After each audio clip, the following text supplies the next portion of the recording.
আমরা জয়েক বাজারে এসে নামলাম। এখান থেকেই বাজারটা পেরিয়েই গান্ধী আশ্রম। চলুন আমরা আশ্রমে যাই।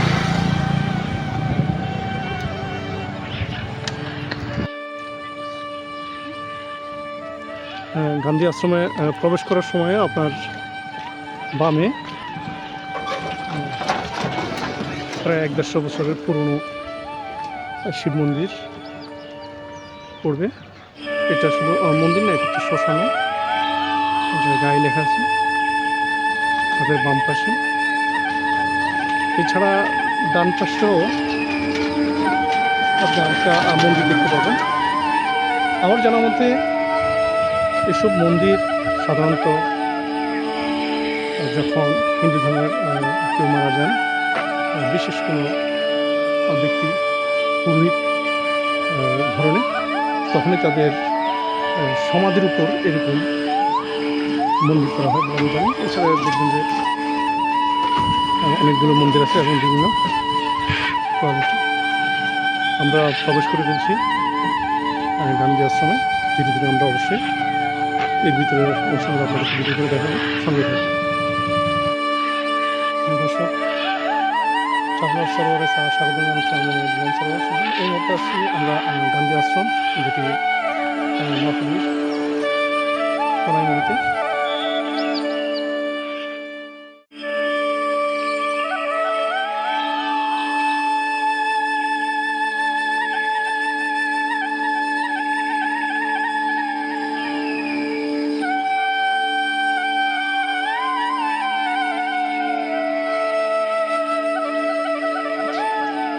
এবং অনেক সুন্দর সুন্দর ফল ধরে আছে।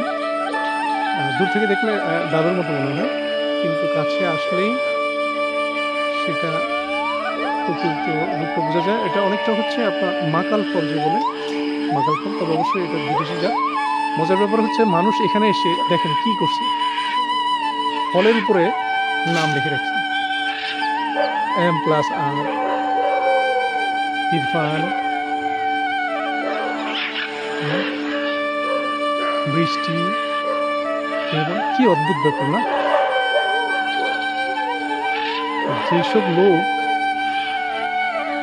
ফল ফ্রুট গাছে, তারপর দেওয়ালে, টয়লেটে এসব নাম লিখে রাখে, ওরা জীবনে সফল হতে পারে না। আর যাই হোক, এটা নিজেরা প্রকাশ করতে পারে, এদের আসলে এটাকে ভালোবাসা বলে না।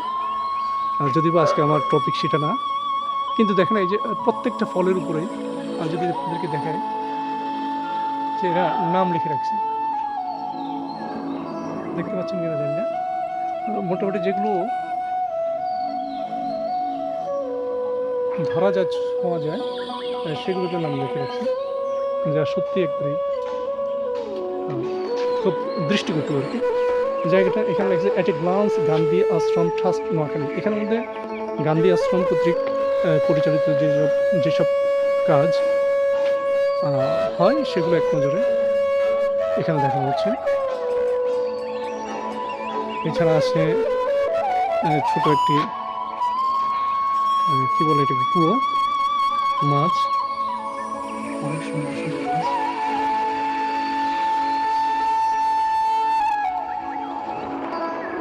মাছগুলো ভাবছি যে আমি ওদের জন্য খাবার নিয়ে আসছি।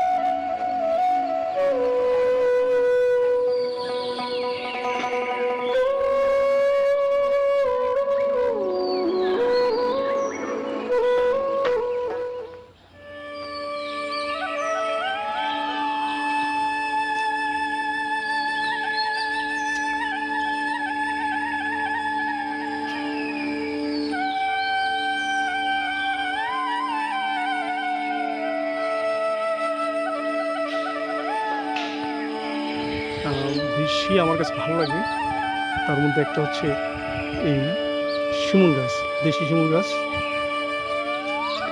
পাখির সমারোহ শিমুল গাছের মধ্যে। শিমুল গাছের ফুলের মধ্যে এক ধরনের মধু থাকে, যেগুলো পাখিরা খায় বলে আমরা দেখছি ছোটোকালে, আর পোকা করতে থাকি। তা আমার কাছে দুইটা গাছ, দেশি প্রজাতির গাছ আমার কাছে বেশি ভালো লাগে। একটা হচ্ছে শিমুল গাছ, আরেকটা হচ্ছে কৃষ্ণচূড়া গাছ। কৃষ্ণচূড়া গাছও যখন ফুল ধরে খুব, তখন অসাধারণ লাগে দেখতে। বাংলার প্রকৃতি অবশ্যই সুন্দর। সেজন্য যাদের সুযোগ আছে বেশি প্রকৃতির গাছ লাগানোর জন্য তারা লাগাবেন। আমার এই ভিডিওর মাধ্যমে আপনাদেরকে একটা মেসেজ দিতে রিকোয়েস্ট করেছে। দেশি প্রজাতির গাছ বাংলাদেশ থেকে বিলুপ্ত হয়ে যাচ্ছে বললে চলে। আসুন আমরা অন্তপক্ষে 2-4টা গাছ হলেও দেশি প্রজাতির গাছ রাখি, যাতে করে আমাদের পরবর্তী প্রজন্ম এগুলোকে ভুলে না যায়।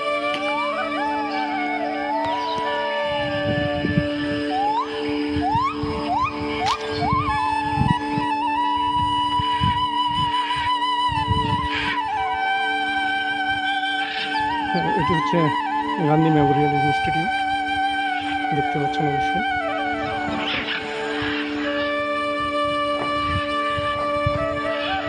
এটা হচ্ছে গান্ধী প্রাথমিক গান্ধী মেমোরিয়াল সরকারি প্রাথমিক বিদ্যালয়। এছাড়া আরেকটা দেখা যাচ্ছে যে গান্ধী মেমোরিয়াল ইনস্টিটিউট একাডেমিক ভবন। এ হচ্ছে মোটামুটি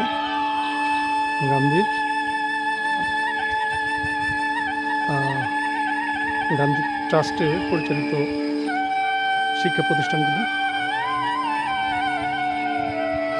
আসলে আমরা গান্ধীর আশ্রমের যে তত্ত্বাবধায়কের এরিয়া সেটা একটু দেখে নিই।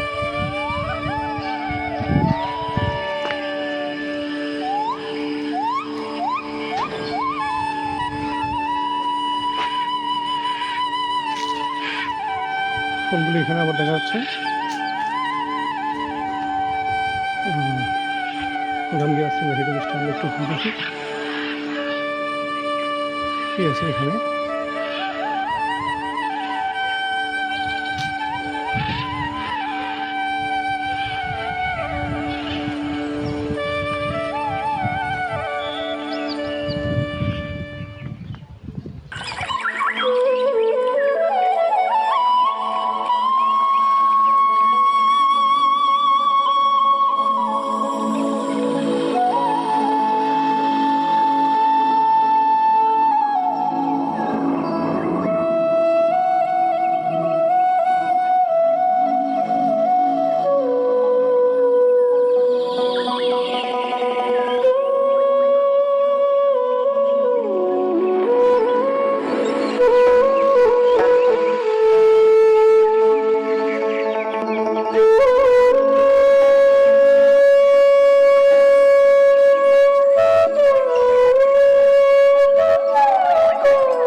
পরিদর্শন করা শেষে এবং জাদুঘরটা দেখার শেষে আমি বিদায় নিচ্ছি। বিদায় নেওয়ার আগে মহান ব্যক্তি